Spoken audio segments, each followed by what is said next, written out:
In this video, I'm doing a position analysis on a match between Neil Kazaross and Greg Merriman from the BMAB event in Michigan 2023 that I did a commentary on in an earlier video. Thank you for joining me. I hope you enjoy this video. Please like and subscribe. That way you'll be notified every time I upload a video. And please put in the comments what you'd like to see in future videos, and I'll work on that. So we saw the match in an earlier video, and now this is the position analysis. We'll go through some positions, take a look. This is where you can kind of learn and see how you can play and what kinds of decisions you can make. So this was a 7-point match. Neil is playing the white checkers at the top. Greg is playing the green checkers at the bottom. This was the first game. Now, Greg rolled a 6-4, and with this, just down by 1 pip before, you'll be up by 9 pips after. I know he has a blot on the board, but I think you just have to run. You're just going to have to do something. What he did, I think he brought 2 checkers down, which is a little unnecessary. Looking at this, the analysis says the correct play is 24-14. Now, look what happens. White can hit back with a 2, but also 9, such as 6-3 and 5-4. But look at how all these other numbers play on the other side. So 2-1 can be used to make the bar point. 4-2 can make the 4 point. 5-2 can make also the 4 point. 6-2 can make the bar point. And on the other side, 6-3 can make the 3 point, and 5-4 can make the 4 point. So a lot of the numbers are duplicated. That's why that's the best. You could also split and come down. That's a more aggressive play, but this one comes out tied with that one. Next position, green had a 4-3 to play here. This is later on in the same game, up 11 pips before the roll. You're just trying to clear safely, trying to get to a position where you have a big enough lead in the race where you can double. And with this, you could just play 13-6. I think he brought one down to the 9 point and then played behind.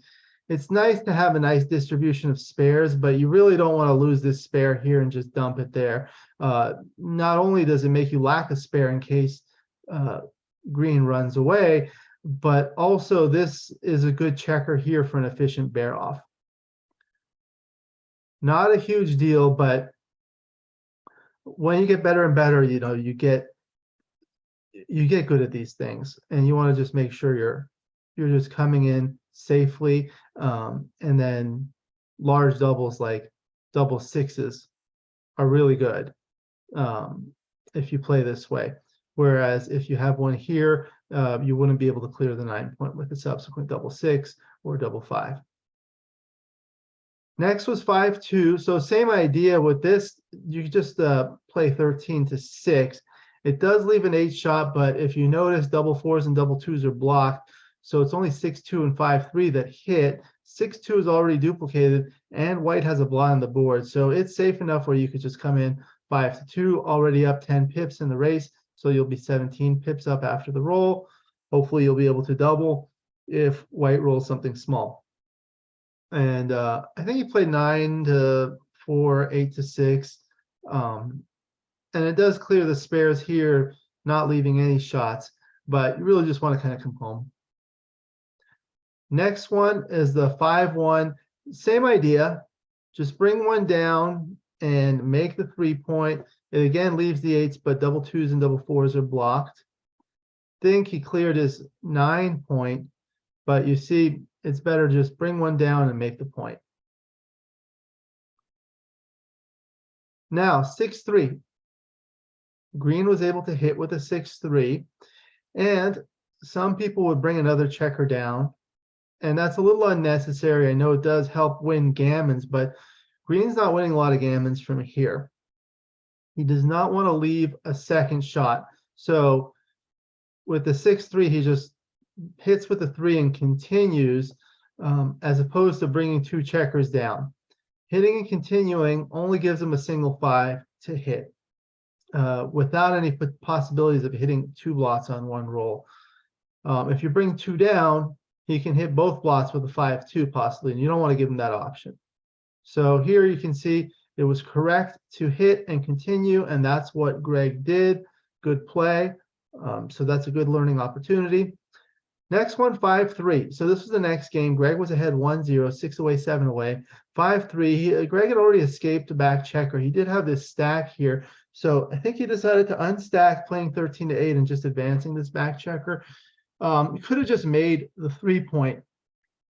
The part of the reason why when you have two back checkers here, you split is because if you split and you're not hit here, you have the possibility of making that point. However, with only one checker back, you cannot make that anchor. So that's less of an incentive to advance that there. The only thing you can do is escape if you're not hit. You cannot anchor. But this is a relatively productive roll. You could have just made the 3-point. And you can see on the analysis that's correct. Next one was the double 4. This was an interesting one for Neil. So he was counting the race. He was down by 4, so he'll be up by 12 pips after the play. I was looking at hitting, pointing on head, and then also making the 2-point, making a nice 4-point board. That gives him 16 dancing numbers, and that'll win a lot of gammons. I think what he chose to do was make the point on head and just play 18-14. So let's see. Or he played 13-9. I believe he played 13-9, if I'm not mistaken. Or he played 18-14. I don't know. I don't remember. Anyway, turns out it was best to make both points. I think he played 18-14. It does win more games, but it gives up a lot of gammons. So winning a gammon gets you, of course, 2 points. There's no Jacobi rule, so you can win an undoubled gammon. 2 points in a 7-point match is a pretty good number of points. So you really want to try to play on for gammons if possible, and that would have allowed him to do so. But you can never fault Neil Kazaross. All right, next one. This was in a subsequent game where Greg is leading 3-1-7. So 4 away, 6 away. And Neil was on roll as white, doubling from the center.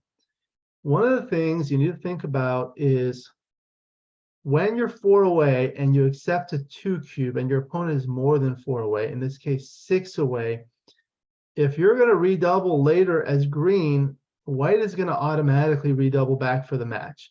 So your value of owning the cube is not very high. You have to keep that in mind. So here, Neil is up by 36 pips. Greg has 3 back checkers. He is forming a prime on his side, but what is Neil's got to roll bad, like a 6-3 or something? No, I mean 6-3. He has really no bad numbers that I can see off the top of my head. So turns out to be a big pass.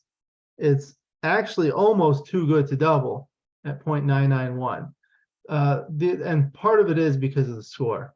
So the other thing is when you're in an even away score, you do have more of an incentive to take a cube, because if you win, you'll be at another even away score, which is valuable. At the same time, if the opponent is at an even away score, you do have a little bit more of an incentive to pass to make him go to an odd away score, which is not as valuable.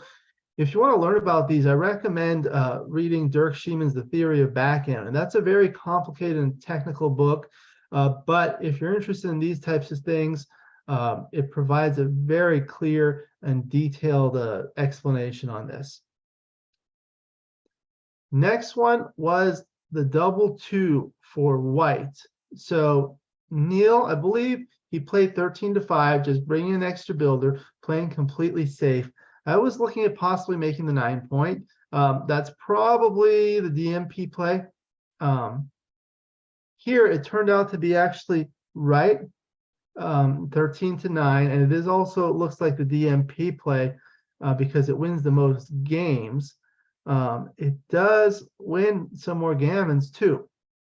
So because it brings another checker, 2 more checkers into the zone. So that was an interesting one, and not a big error to play 13-5, but you really have to think about the options here and take a look. Next position, 5-2. So this was a good play by Neil. He's in a precarious situation behind a 5'. He's got to work on getting these two checkers out.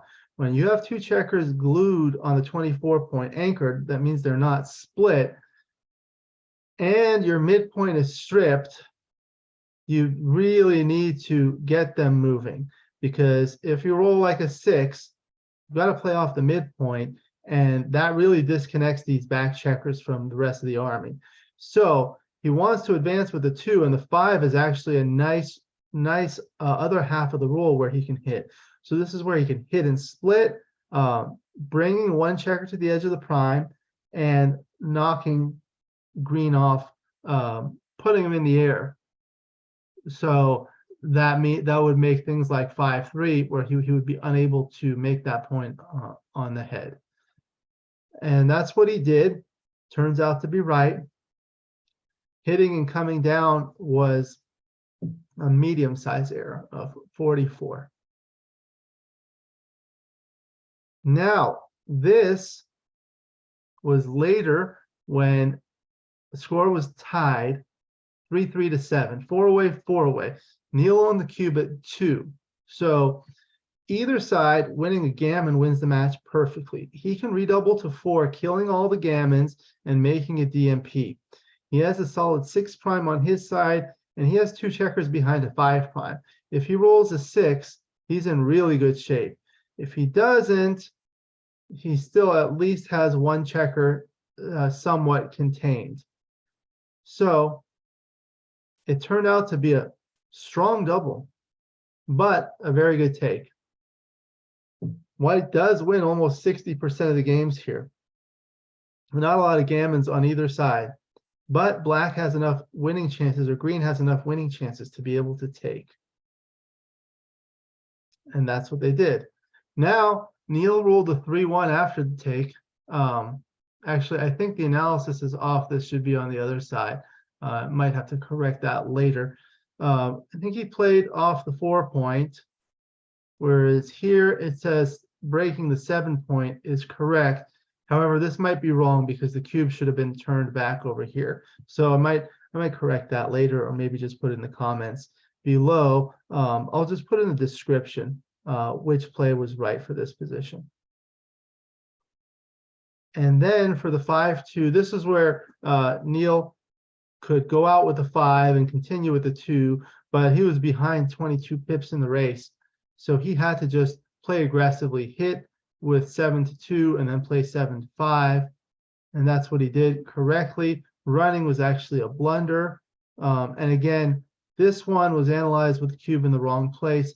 I'll take a look at that and put that in the description. So that was it. Those are all the interesting positions from the match between Neil Kazaross and Greg Merriman. Neil actually won at the end. This was the BMAB event in Michigan 2023. Outstanding tournament run by Carol Joy Cole. Thank you to Dmitriy Obukhov for allowing me to use his video. Definitely recommend his channel. Take a look. They have some great videos. I hope you enjoyed the video. Please like and subscribe, and you'll be notified every time I upload a new video. Please do put in the comments below what you'd like to see in future videos, and I'll work on it. And I'll see you next time.